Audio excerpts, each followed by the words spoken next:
In the very beginning, before the world was formed, before the stars filled the sky, before even time itself began, there was God, eternal, powerful, and full of love.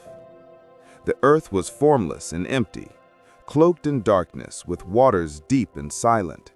Yet the Spirit of God hovered over the face of the waters, waiting for the moment to bring forth light and life.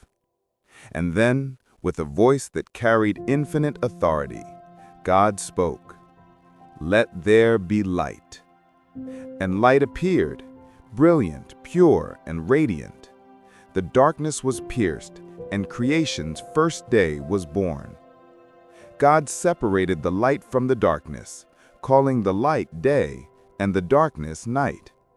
Evening came, and morning followed, the very first day of history.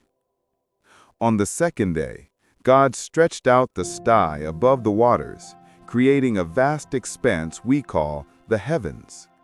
He separated the waters above from the waters below, forming the atmosphere where clouds would gather and rain would fall.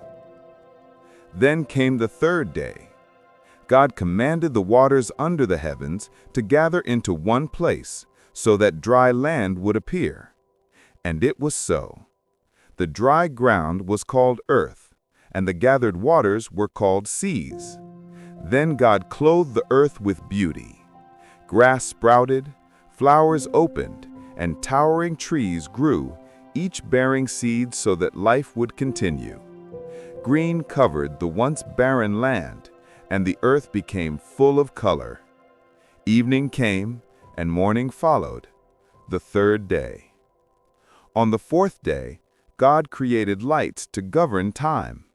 He placed the blazing sun in the heavens to shine over the day, and the gentle moon to watch over the night. He scattered countless stars across the sky, like diamonds upon a velvet cloth. These lights were not only to brighten the earth, but to mark seasons, days, and years, a rhythm by which creation would live. The fifth day dawned, and God filled the seas with life. Great whales rose from the depths, schools of fish darted through the waters, and creatures of every kind swam freely. Then the skies came alive as God created birds. From the smallest sparrow to the mighty eagle, their wings spread wide as they soared through the heavens. And God blessed them, saying, "Be fruitful and multiply, fill the waters of the seas, and let the birds multiply on the earth." Evening passed, and morning came, the fifth day. On the sixth day, God turned his attention to the land.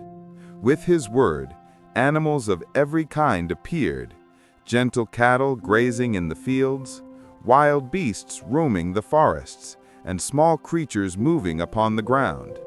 Each kind was unique, each serving its purpose. The earth was alive with motion and sound. But creation was not yet complete. God had saved his greatest work for last.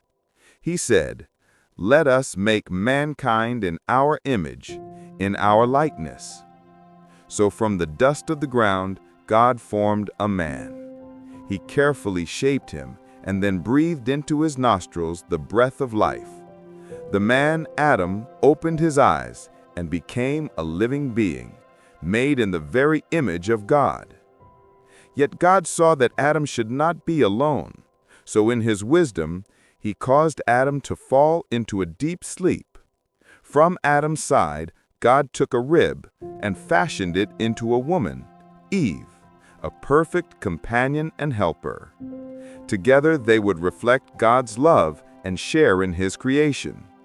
God placed Adam and Eve in a paradise called the Garden of Eden. Rivers flowed through it, trees bore fruit in abundance, and every need was supplied. In the center of the garden stood the tree of life, and the tree of the knowledge of good and evil. When all was complete, God looked at everything he had made, the heavens, the earth, the sea, the animals, and humankind. And God declared it was very good. On the seventh day, God rested, not because he was weary, but to set apart a day of holiness, a pattern of rest and worship for all creation to follow. The heavens and the earth were finished, and the story of life had begun.